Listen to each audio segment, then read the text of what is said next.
Students, आप सभी का मेरे यूट्यूब चैनल में पुनः स्वागत है। इस वीडियो लेक्चर में हम जानेंगे प्रेजेंट परफेक्ट कंटीन्यूअस टेंस के नेगेटिव सेंटेंसेस को कैसे बनाते हैं। पिछले वीडियो लेक्चर में मैं आपको बताया था कि प्रेजेंट परफेक्ट कंटीन्यूअस टेंस के अफर्मेटिव सेंटेंसेस को कैसे बनाते हैं, और इस वीडियो लेक्चर में हम आपको बताएंगे प्रेजेंट परफेक्ट टेंस के निगेटिव सेंटेंसेस को कैसे बनाते हैं। आइए सबसे पहले इसको जानते हैं, कि इसको सीखते हैं कि इसको कैसे हम बनाते हैं। तो पिछले वीडियो लेक्चर में ये बताया था, इसकी पहचान बताए थे, इसके नियम बताए थे कि किन सब्जेक्ट्स के साथ हैव बीन लगाएंगे और किन सब्जेक्ट्स के साथ हैड बीन लगाएंगे। इस वीडियो लेक्चर में आपको बताता हूं निगेटिव सेंटेंसेस, नकारात्मक वाक्य। आखिर नकारात्मक वाक्य क्या होता है? जिसमें चीजों को मना कर दिया जाए, वो होता है नकारात्मक चीजें। जिसमें नहीं शब्द का प्रयोग कर दिया जाए, जैसे किसी चीज को नकार दिया जाए, वो होता है निगेटिव सेंटेंसेस।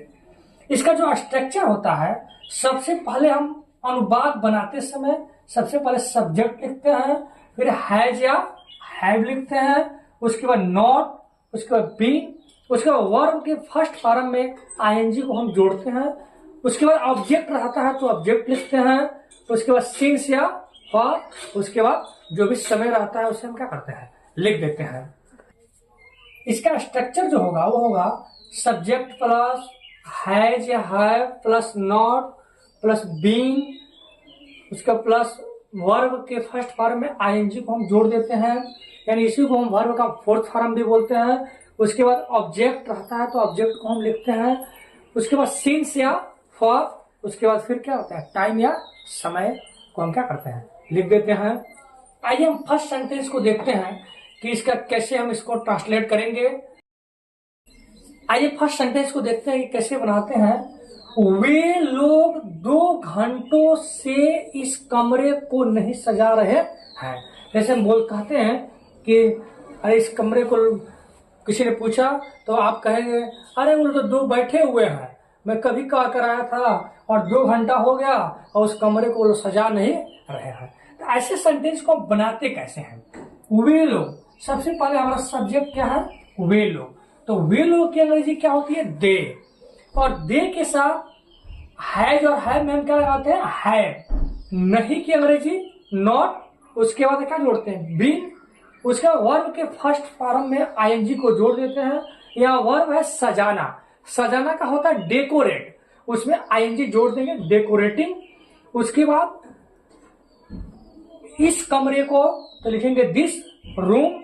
उसके बाद से की अंग्रेजी जो है सिंस या फार में से कोई एक लिखेंगे। आपको मैं पिछले वीडियो लेक्चर में भी बताया था कि कहाँ सिंस का प्रयोग करेंगे और कहाँ फार का प्रयोग करेंगे। तो घंटों की गिनती के साथ हम क्या प्रयोग करते हैं, फार का प्रयोग करते हैं। जब भी दिया रहा है 1 घंटे, 2 घंटे, 3 घंटे, 5 घंटे, 50 घंटे, तो फार का प्रयोग करेंगे। तो फार 2 आवर्स। आइए देखते हैं, सबसे पहले लिखेंगे वे लोग की अंग्रेजी दे, और दे के साथ हम लगाते हैं हेल्पिंग वर्ब हैव। नहीं की अंग्रेजी नॉट, उसके बाद बीन, वर्ब हमारा है डेकोरेट, आईएनजी जोड़ देंगे, डेकोरेटिंग। इस कमरे को दिस रूम, से की जो अंग्रेजी होगी वो होगी यहां फॉर, क्योंकि घंटों की गिनती के साथ फार का प्रयोग, 2 के लिए 2 और घंटों के लिए आवर्स। तो इस तरह इसका ट्रांसलेशन होगा, they have not been decorating this room for 2 hours. 2 घंटों से नहीं चल रहा है। जैसे हम कहते हैं ना कि पता ना क्या हो गया, नल 2 घंटा से काम ही नहीं कर रहा है, नहीं चल रहा है। उसको बनाने के लिए सबसे पहले हम नल को लिखेंगे द टैप, इसके साथ सिमिलर नंबर में, इसलिए हैज। नहीं की अंग्रेजी नॉट, और इसके बाद बीन, जैसे कि फार्मूला में अकॉर्डिंग टू फार्मूला के अनुसार लिखा गया है बीन। उसका वर्ब के फर्स्ट फॉर्म में आईएनजी लगाएंगे, चल रहा है, इसका मतलब चलना का होता है रन, इसमें आईएनजी लगा देंगे। रनिंग, जब भी रन में आईएनजी लगाते हैं तो डबल एन हो जाता है रनिंग, और से की अंग्रेजी यहां पे फॉर, और 2 घंटों से 2 आवर्स। इसका ट्रांसलेशन होगा the tap has not been running for 2 hours. Since कहां लगेगा, फॉर कहां लगेगा? फॉर अनिश्चित समय के लिए और सिंस निश्चित समय के लिए। पीरियड ऑफ टाइम और पॉइंट ऑफ टाइम के साथ सिंस और फॉर का प्रयोग किया जाता है। आपको अभी ये पूरी तरह से क्लियर नहीं हो रहा होगा, नहीं समझ में आ रहा होगा कि पीरियड ऑफ टाइम क्या होता है, पॉइंट ऑफ टाइम क्या होता है। तो अभी मेरा पिछला जो वीडियो लेक्चर था प्रेजेंट परफेक्ट कंटीन्यूअस टेंस का अफर्मेटिव सेंटेंस जिसमें मैं बताया हूं, उस प्ले लिस्ट में मेरे जाकर आप देख लीजिएगा। सिंस और फॉर को मैं पूरी तरह से डिटेल में बताया हूं कि किसके साथ सिंस का प्रयोग करेंगे और किसके साथ फॉर का प्रयोग करेंगे। अगर उस वीडियो लेक्चर को आप देख लेते हैं तो निश्चित रूप से आपका सिंस और फॉर का जो डाउट होगा बिल्कुल ही मेरे अनुसार आपका क्या होगा, वह क्लियर हो जाएगा। तो अभी आइए देखते हैं इसका जो ट्रांसलेशन होगा, the tap has not been running for 2 hours. आइए तीसरा देखते हैं।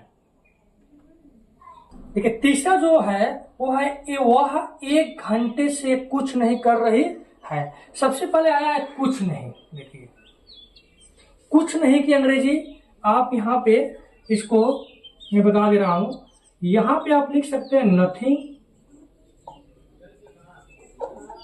या कुछ नहीं की अंग्रेजी नथिंग, या आप नॉट लगा कर बनाना चाहते हैं तो यहां लिखेंगे नॉट और anything.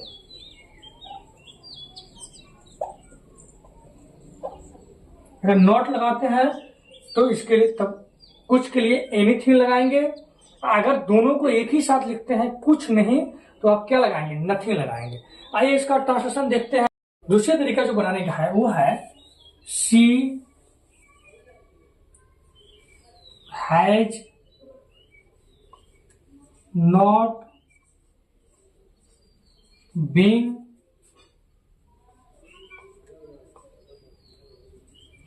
Doing anything for an hour. ये दूसरा तरीका है she had not been doing anything for an hour. अगर हम नॉट की अंग्रेजी लिखते हैं तो बाद में एनीथिंग लिखेंगे। अगर कुछ नहीं कि यही लिख देते हैं तो बाद में हम क्या करेंगे, नथिंग। तो इस वीडियो लेक्चर में आपको मैंने बताया कि प्रेजेंट परफेक्ट कंटीन्यूअस टेंस के निगेटिव सेंटेंसेस को कैसे बनाते हैं, इसको हमने इसमें जाना। और नेक्स्ट वीडियो लेक्चर में हम जानेंगे प्रेजेंट परफेक्ट कंटीन्यूअस टेंस के ही इंट्रोगेटिव सेंटेंसेस को हम कैसे बनाते हैं। नेक्स्ट वीडियो लेक्चर में हम इसको जानेंगे।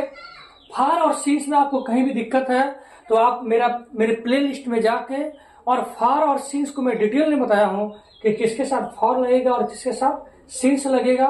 उस वीडियो लेक्चर को आप नहीं देखे हैं तो आपको कोई दिक्कत है समझने में तो आप मेरे प्ले लिस्ट में जाकर उसको देख सकते हैं। फिर मिलते हैं नेक्स्ट वीडियो में, तब तक के लिए आप सभी का धन्यवाद।